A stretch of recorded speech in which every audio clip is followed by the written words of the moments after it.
Hello, everybody. Welcome back. Apparel Textile Sourcing Virtual. God, what year are we in now, Kevin? I lost count. It's been so many years since we started this whole thing.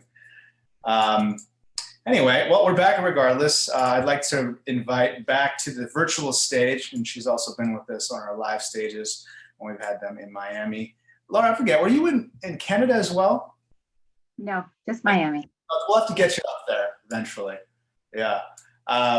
So Laura Rabinowitz is shareholder from Greenberg, Traurig, LLP. Her talk today is going to be a great follow-up to the last one. We had Nate Herman speak just before this about the Biden administration. Laura will be talking about honing in specifically on trades and tariffs under the Biden administration. It'll be interesting to see how things progress and how things change as time goes on with this new administration. So I'd like to remind everybody that we do have a Q&A function. So if anybody has any questions along the way, please include them there. You can also shoot us a message on the chat function and we'll address those at the very end. So Laura, it's good to see you again. Welcome back. Thank you. Nice to see you, everyone virtually. So hello, good morning, everyone. So I'm going to focus on issues that are confronting companies that are manufacturing globally and importing and exporting globally, and how U.S. trade policy is changing under President Biden. Many of the issues that the Trump administration addressed continue to impact U.S. importers, and they're being tackled by this new administration. China, forced labor, the effort to increase domestic manufacturing. We've already seen a continued focus on U.S. manufacturing, including enhancing Buy America policies. President Biden has issued an executive order impacting federal contracts, which closes some of the loopholes that existed before. The new USTR, Catherine Tai, has made statements that she's going to focus on U.S. manufacturing and U.S. workers. And for U.S. companies that are importing, of course, they're waiting on the fate of the myriad of additional tariffs that were imposed by the Trump administration, many of which are still in place. And of course, you can't talk about trade with China without addressing the issue of forced labor, which we'll talk about. Secretary of State Blinken, USTR Catherine Tai have all made statements on the genocide in Xinjiang. China, after President Biden and Chinese President Xi spoke in February, Biden said to reporters that the U.S. must ratchet up its efforts to compete with China or they're going to eat our lunch. And then substantively, the White House then did issue a statement which said that Biden had raised his fundamental concerns about Beijing's coercive and unfair economic practices. And I realized I did not move that. There we go. He's raised his fundamental concerns about Beijing's coercive and unfair economic practices, as well as human rights issues and preserving a free and independent and a free and open Indo-Pacific region. So I would say, it's clear that the Section 301 tariffs, which I'm sure all of you are familiar with, on products of China are going to remain in place, at least for the short term. Already, we don't know how long that short term will be, of course. But after meeting with Chinese officials in March, Secretary of State Blinken said that the tariffs are going to remain there for now. And the USTR Tai has also said that the tariffs will remain in place, at least for now, while they're reviewing the issues. Just as some background, the Section 301 tariffs were imposed by the Trump administration on $370 billion of goods manufactured in China and imported into the U.S. They carry 25% additional duty or 7.5% additional duty. Clearly, the Biden administration would lose any leverage if they remove those tariffs prior to negotiating with the Chinese. It's very clear that based on the administration's comments that they're not going to be soft in confronting China. It is an open question. What will the Biden administration do about the numerous exclusions which expired on December 31st? Will the new USTR reopen the exclusion process for products that never received exclusions? Will the old ones come back? We assume there'll be more visibility into the request for exclusions, waiting to hear on that. And of course, as you all know, the exclusions are very, very product specific. And there were numerous exclusions granted, not so helpful for apparel companies. Last week, a bill was proposed by the ranking Republican member of the Senate Finance Committee to reopen the 301 process. Of course, it's an open question whether the Democrats will support that bill. But I really appreciate this wait and see, this uncertainty and planning for 2021 and now, into 2022 is difficult for companies importing.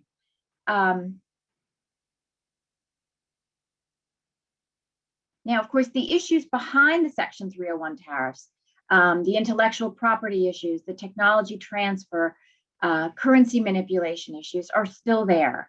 Biden has repeatedly said that he wants to work with the European allies and other developed countries to cooperate on these issues. After the G7 met, the group pledged to work together in combating China.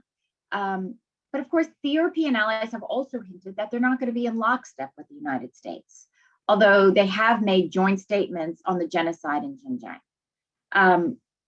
And interestingly, China recently surpassed the United States and is now the largest trading partner with the EU.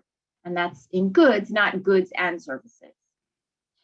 And there's also, I just want to mention this new Asian Trade Pact, RCEP. It's the Regional Comprehensive Economic Pact, which was signed in 2020 by 15 countries in the Indo-Pacific region, including China.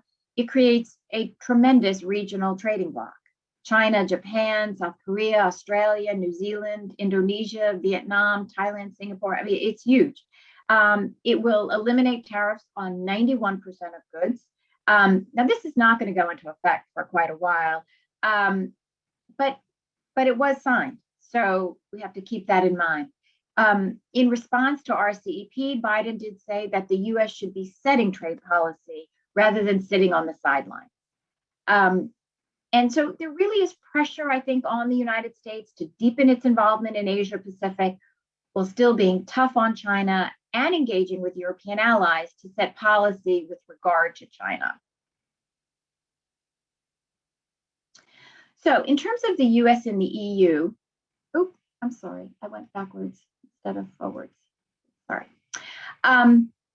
So in terms of the US and the EU, there are several substantive issues that they do have to address, including the long-running Airbus-Boeing dispute, which has been before the WTO since 2004. Once the WTO made their findings, the US imposed additional tariffs on products in the EU in October of 2019. Then the EU imposed tariffs on US-made goods. This is, of course, on top of the general rate of duty, 25% on consumer products, 15% on aircraft. It covers cheese, fruit, meat, olives, coffee, Irish and Scotch whiskeys. But there's, as I said, a great appetite by the EU to work with the United States on this issue. And then in January, the UK temporarily suspended its tariffs on US products. And then on March 4th, the US suspended tariffs on UK products.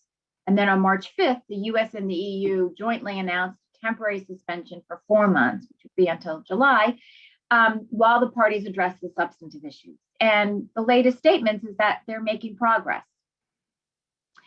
So that would certainly be good for US importers of EU-made products and US importers exporting to Europe. In terms of the digital services tax, numerous countries have proposed and implemented digital services taxes. It is what it sounds like, a tax on digital services, on video streaming, digital marketplaces. It's aimed at technology companies with international consumers. Under the Trump administration, the USTR was poised to impose 25% additional tariffs on French goods for their DST in January of 2021, and then decided to let the Biden administration deal with this growing issue. the 25% on French products included makeup and handbags. But Biden has made statements, including after the G7 meeting, that he wants to work with the allies on a global solution to the issue of digital taxation. So it seems that the Biden administration is not going to use tariffs as a negotiating tool in terms of Airbus, the Airbus dispute, DST, at least with the EU. So I'm sorry. Oops. Okay, so let's talk about the litigation in the Court of International Trade, where numerous importers have filed to recover the Section 301 tariffs on products of China. I'm sure most of you are familiar with this litigation. It started in September of 2020. Importers filed actions in the CIT. It's not exactly a class action, but over 3,700 cases have been filed, sort of acting like a class action. And the cases are contesting how the Trump administration rolled out the tariffs. There are lots of textiles and apparel products impacted. I'm sorry, I want to get to my, I'm sorry, I'm going in the wrong direction. I want to show, here are the lists. Yeah, as you can see here, lots of fabric and textile and apparel products impacted. List 1 went into effect in July of 2018, list 2 in August of 18, and then the litigation covers list 3, which went into effect September of 2018, and list 4A in September of 2019. And the argument is that the promulgation of list 3 and 4A were outside the administration's authority. So the Trump administration, the arguments against what the Trump administration did focus on the statute, which says that the government had 12 months from the date of the investigation of these issues to promulgate the list. And list 3 and 4 were outside that 12-month period. List 1 and 2 also covered intellectual property and technology transfer issues, which were addressed in the investigation, but list 3 and 4 were promulgated for the issues of currency manipulation and cyber theft. And so therefore, the argument is that importers are entitled to refunds on list 3 and 4.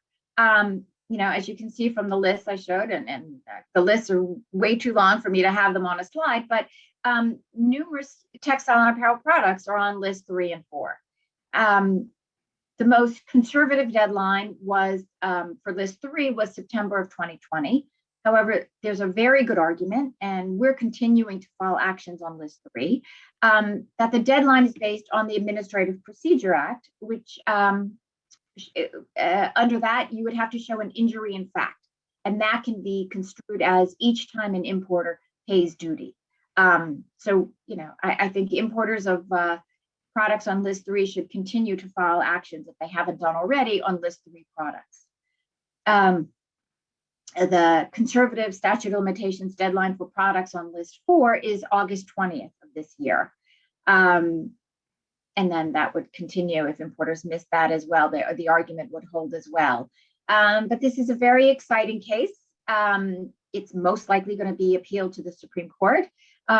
It's by no means a slam dunk, but if importers have paid duty on list 3 and 4 products and they're continuing to pay, it's ongoing.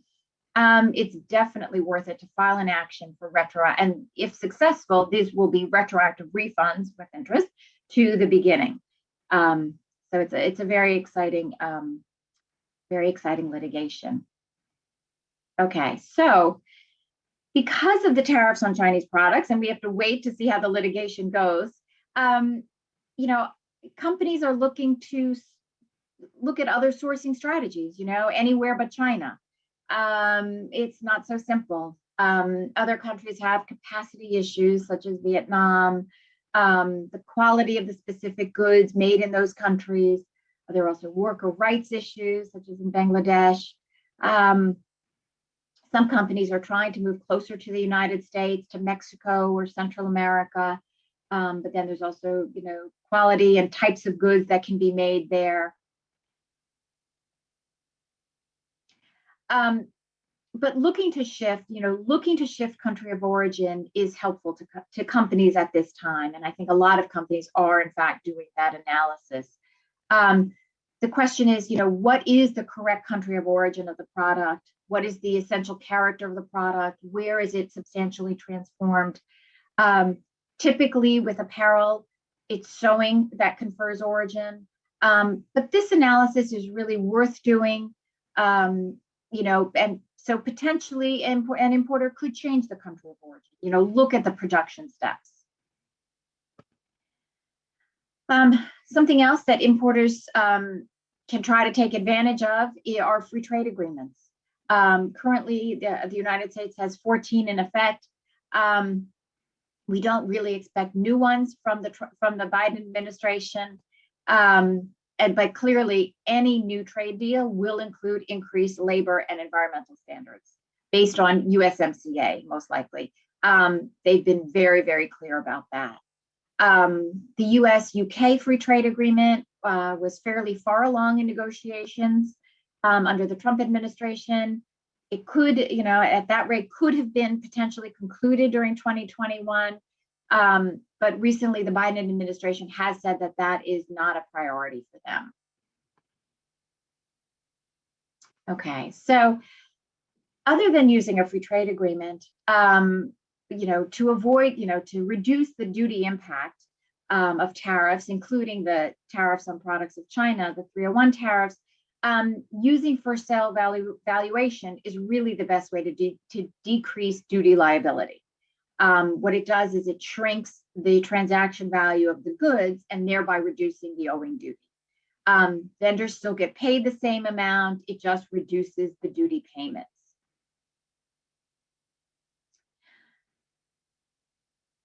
Okay, so as you can see, here's an example of how first sale works. You need 3 parties, 2 sales. You need an importer, a middleman vendor, and a factory. And basically under first sale, you're using the factory invoice rather than the middleman invoice. So we're shaving off that middleman profit. First sale works with related or unrelated factories. So for example, if the invoice to the importer is $20 a unit, under first sale, you would be using the invoice from the factory to the middleman, the manufacturer to the middleman at $16 a unit. And therefore you would pay duty on the $16 a unit, thereby saving on the duty. So for first sale, you need 3 legal entities, 2 sales, importer, middleman, factory. The goods have to be destined for the United States when the purchase order is written. It works with either related or unrelated parties, but they have to negotiate at arm's length, and that has to be shown, particularly if they're related parties. And now we have the Meyer case, the recent Court of International Trade case. In that case, the importer and the middleman, and the factory were all related parties. The court said that the importer, at the end of the day, could not use for sale. And then in the dicta,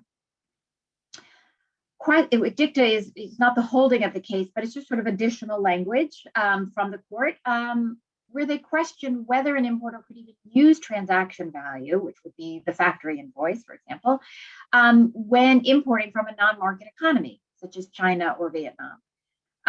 Usually that concept is in anti-dumping cases. So we are going to watch this. The decision has been appealed to the Federal Circuit. We probably won't have the decision until 2022, maybe even 2023. But that's something for importers to watch. Okay, the most important issue for U.S. customs, and I would say EU customs for companies that are importing into the EU, is forced labor. The issue of prohibiting the importation of goods and components made with forced labor, and that's been around for a while. Customs authority is 19 U.S.C. 1307. All goods mined, produced, manufactured wholly or in part in any foreign country by forced labor are not entitled to entry into this country. That's, as you can see, it's from the Tariff Act of 1930. So as I said, it's been around for a while. But now there's a focal point on imports, particularly from Xinjiang, the region of China. There's also lots of involvement from Congress, the Department of Labor, and Customs. So while 1307 is an old statute, customs enforcement is new. This increased enforcement is new, and the use of this statute is new. So what's new for most importers is that they really need to focus on their products, where their components are coming from, organizing supporting documentation to support that their goods are not made with forced labor. And I don't want to say that companies are scrambling to put in compliance programs, but it's a new focus, and it's complicated, and the documentary requirements are quite onerous. So there is pending legislation in Congress. A bipartisan group reintroduced the Uyghur Forced Labor Prevention Act, which creates a rebuttable presumption that goods made in Xinjiang are made with forced labor, and they're prohibited from entering the US unless there's clear and convincing evidence shown to the contrary. A bill with the same name was recently introduced in the Senate. It also has bipartisan support. And the Senate bill also calls on the administration and customs to develop a strategy to keep out goods made in Xinjiang. The House bill also requires public companies to disclose if they are engaged with Chinese companies in the Uyghur region. In addition, so that's Congress. In addition, we have Customs, which issued, as I'm sure most of you know, a region-wide withhold release order, or WRO, in the middle of January, which authorizes the agency to detain cotton and tomato products from the region, from Xinjiang. That includes, of course, goods that are shipped to other countries, which contain cotton or tomatoes originating from that region. That goes back to their ability under the statute under 1307. Of course, a complicating factor is that the region supplies 1/5 of the world's cotton. Biden is not going to reverse this. And shipments subject to a withhold release order can be detained. We certainly have seen an increase in requests for information. Those are on individual shipments, where importers have to supply information to support that their merchandise was not made with forced labor. We've seen an increase in customs detentions when they determine that there's insufficient documentary proof. Customs recently rejected a shipment from Uniqlo. In that case, interestingly, the raw cotton was from Xinjiang, but Uniqlo provided sufficient evidence. I'm sorry, the cotton was not from Xinjiang, but Uniqlo provided sufficient. So there was no problem with the cotton. But what Customs had the problem with was they said that Uniqlo did not provide sufficient evidence to establish that the company it did not supply sufficient evidence to establish that the company processed the cotton into goods not using forced labor. They had to prove the negative. And there it was that those production steps of the production of the final garments, and they just did not have sufficient documentary proof. Importers have the option of exporting the goods. If there is a detention, importers have the option of either exporting the goods or providing proof of admissibility, and they have 3 months in which to do so. And then, like with Uniqlo, Customs will then deny entry if there's proof, if they determine that the proof is insufficient. And that is really an extremely difficult standard. Customs has released FAQs on supporting documentation on how to trace the supply chain from the point of origin of the cotton or the tomato products to the production of the downstream products. It's really, the documentary support is very, very onerous. And I do want to mention to this group that there's also a potential for additional withhold release orders. We expect Customs to do that on other products from this region, on other regions, potentially for other products from other regions, or potentially from other regions. But we do expect additional withhold release orders from Customs. So, what I want to mention to this group is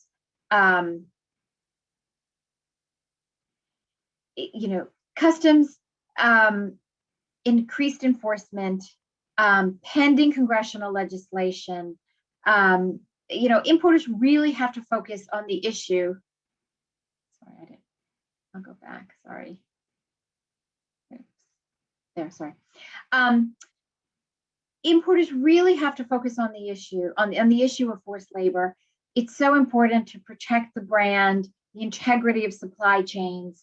This is the time to strengthen internal controls, have increased visibility into supply chains, plan for contingency, if products are not allowed into the United States. But this is the time. This is a very serious issue, and it's Congress, it's Department of Labor, it's Customs. This is really the issue of the moment, I think, the forced labor issue. So now I'm happy to take any questions. Thank you.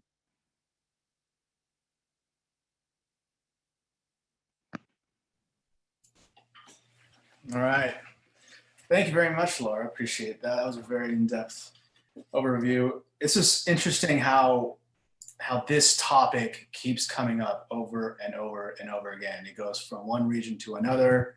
I think one of the biggest things you outlined in your presentation there, Laura, was just how important it is for people to check their supply chain and to make sure that it's not just enough, like you said, to have to know that your factories are compliant with forced labor, for example, but it may just be a component of your supply chain. Maybe it's a trim, maybe it's a button, something as simple as that.